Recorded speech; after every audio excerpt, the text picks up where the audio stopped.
Good morning. World War I, the Great War they called it. It was marketed as the war to end all wars. 10 million soldiers died, another estimated 10 million wounded, at least that many, 10 million civilians were murdered. And then at the end of the war, anywhere from 20 million to 50 million, some say as high as 100 million people died of disease. And some say the sanctions and the politicking that went on at the end of World War I led directly to Hitler coming to power and to the bombing of Pearl Harbor, kicking off World War II, the Holocaust, and then a half a century of Cold War. So the supposed war to end all wars actually kicked off one of the bloodiest centuries in human history, with estimates of anywhere from 100 to 150 million people murdered, dead, genocide, just a bloodbath. The war machine and the merchants of death became so entrenched and powerful that even the president, Eisenhower, warned us about the military-industrial complex. Of all those millions that were tragically killed or lost their lives, how many were heads of state? Presidents, premiers, prime ministers, senators, Congress people, other politicians, generals and their sons and daughters. How many governors and all their children and their families died in the war compared to regular people who aren't in power? When the COVID narrative came on the scene, the mainstream media and politicians and heads of state around the world, they were in unison telling us all these fearful stories and making dire predictions and saying, 2 weeks to flatten the curve. The fear-mongering was unbelievable, and anyone who dissented or questioned, especially early on, they were censored, videos taken down, canceled. And now with this war narrative, we to believe that mainstream media and all the politicians suddenly are giving up this power. They're giving up their censorship and their misinformation and all their dire predictions, and now they're telling us the truth. Now they're giving us an honest account. Now they're welcoming a discussion and trying to promote truth and honesty and forthright and opaqueness and transparency. Now they're doing it, Governments and large institutions are killing people. This, I believe. Any details being trumpeted and parroted 24/7 on legacy media, doom and gloom, this I'm extremely skeptical of. I trust that these notoriously corrupt institutions are pushing a narrative that benefits the powerful at the expense of everyone else. So what can we do to help people who are suffering and dying?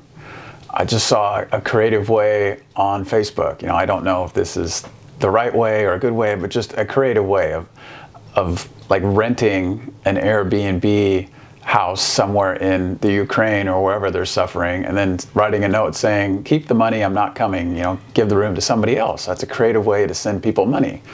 We can look on a map in Ukraine or wherever they're suffering, find local businesses, find people, send them money directly, like look up the website, look up their social media or whatever, find the link to donate money directly to the people who are suffering.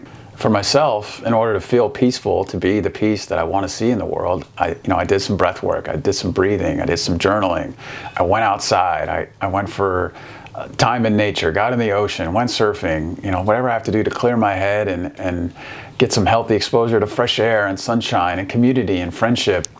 And, somebody cut me off and I went around them and enjoyed my ride. Somebody else cut me off and I fell. I got the next wave. In other words, I did what I could to hold on to my peace and be peaceful in the face of a potential conflict. Instead of escalating, promoting conflict, fighting, I de-escalated. I did my best to keep my peace and not let anybody take it from me. I'm not trying to tell anybody what to do or what to say or how to end this or that. I don't know the details or everything. I'm just offering a voice of what makes sense to me and what I've done when I've been in a conflict situation. From what I've seen of my understanding of history is when everybody, nations around the world jump on the bandwagon and rush off to fight, it leads to horrific death and violence and all kinds of stuff that's not good for anybody. And so I'm like, pause, calm, or just basic self-defense martial arts. If I can run away, I run away.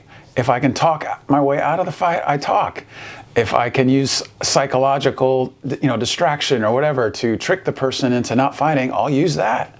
And if I'm cornered and there's nothing else to do, then I'll either give up or I'll fight my way out. And often a narrative I see is this good versus evil, or the evildoers, or you're with us or against us, or they hate us because we're free. All these slogans of conflict and division and othering. Somehow these people are not like us. They're different. And like the poster child for this way of phrasing and boxing in people is Hitler, and the Nazi narrative that he killed the Jews as if he did it all by himself and nobody else helped him. And what happened in the Holocaust was an atrocity, atrocious, horrific. And at the same time, what if the roles were reversed? What if instead of Hitler and the Aryans coming to power, it was a Jewish leader and Jewish people came to power, in that same system?